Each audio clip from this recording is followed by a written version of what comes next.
Welcome to the EBQ and You. Use this video to help you learn how to put together a DBQ. Step 1. Read the question. This may seem self-explanatory, but you'd be surprised how missing a word could cause you to get the whole essay wrong. So really understand the question and what it's asking for. Is it asking you to analyze, assess, evaluate, compare, contrast, describe, discuss, or explain? First question. From the time you were born until now, your personality has evolved into what you are today. Using the documents and evidence, explain 3 ways the person's personality has been influenced by outside sources. So what's the question asking?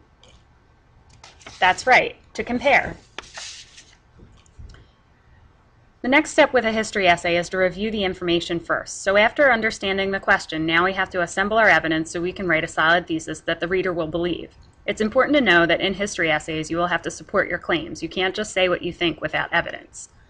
So what does the document say in a sentence or less? How does each document relate to the question? What is the source? And consider the timing and year of each document and how they all relate. Now we're going to your worksheet, and you're going to fill it in for the documents that your classmate gave you.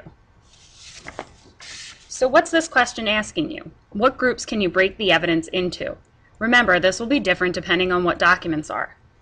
My personality could have been influenced by books, but someone else's may not have. So now pause the video and really look at your documents and figure out what the 3 groups will be for you. Write your 3 groups on the top of the worksheet in the space given. Now that you've analyzed the documents and grouped them, it's time to write your thesis. This will be different for each set of documents, but be sure to include the groupings as well as specific ways that the person was influenced by that thing in their life. Here's my example.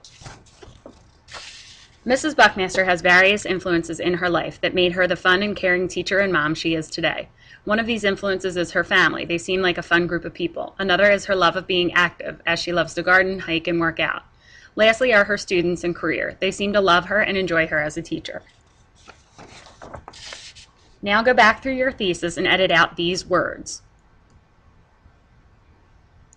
Rewrite your thesis so that it conveys the meaning you want, but without the thesis killer words. For my documents, I'm going to choose the first letter from my student, and for my second document, I'll choose the picture of me climbing out of the tube at the playground.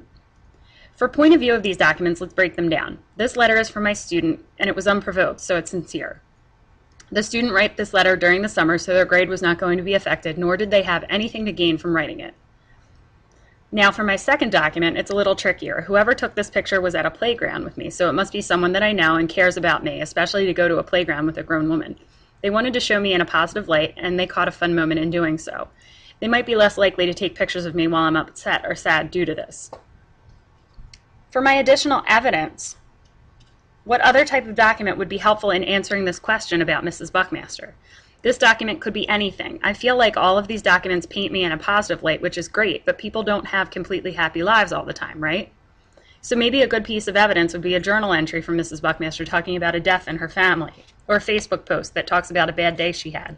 By having this evidence, it would be able to help me judge her character a little bit better. Now we're putting it all together. The name of the game is to gain as many points as possible. I teach you to write your essay in the format here so that you can get points even if you don't finish the writing essay in enough time.